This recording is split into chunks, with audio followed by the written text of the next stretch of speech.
We've now come to the final chapter of the first book of Samuel, chapter 31. And we're going to look at 3 insights in relation to this particular chapter. My name is Boomy Tokan. The first thing we're going to do is to consider the chapter summary. Then we're going to move on to look at the key verse. And finally, we'll explore the life application, i.e. what you and I can learn from that verse that we can apply into our lives for better living. So let's get started. The chapter summary. In this chapter, we find the Philistines haven't defeated the Israelites in battle, and Saul is now in the throes of death. Saul commands his armor-bearer to kill him instead of the Philistines getting hold of him, as he calls them, the uncircumcised Philistines. But Saul's armor-bearer was reluctant to carry out this request. But Saul now takes his own sword and falls upon it, i.e. committing suicide. Now, can you name 3 other people in the Bible that have committed suicide?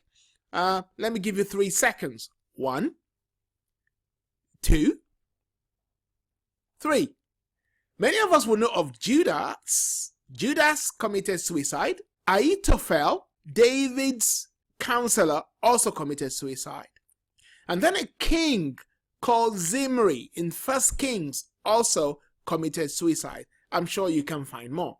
Anyway, back to the chapter. Saul and his sons are beheaded and displayed in a city called Beth-shan, but at night, valiant men from Jabesh Gilead go over to Beth-shan and rescue Saul and his children, giving them a fitting burial by burning them and then fasting over them for 7 days. So that ends the life of Saul as we know it. Now, what's the key verse in this particular chapter for me, as far as I'm concerned? Well, the key verse for me is verse 2. The Bible says the Philistines were in hot pursuit of Saul and his sons, and they killed his sons Jonathan, Abinadab, and Malchishua. You don't hear much about Abinadab and Malchishua, but of course you hear a lot about Jonathan and his relationship with David. My question is, Jonathan knew that David was the next king of Israel. Jonathan knew that God had departed from his father Saul. Jonathan also was aware that Saul was chasing David, trying to kill him.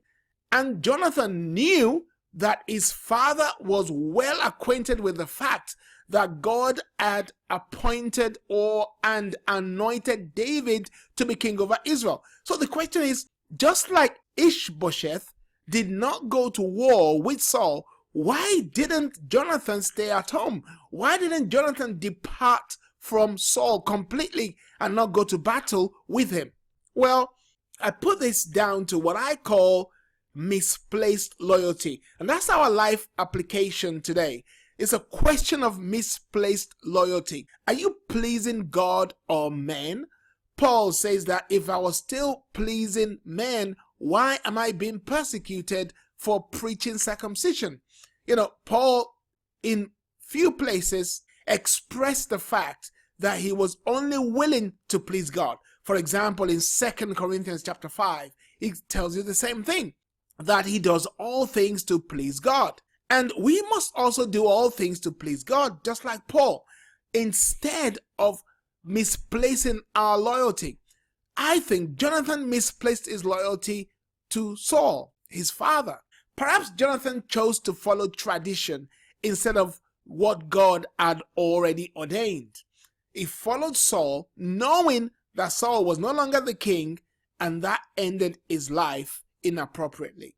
But there you go.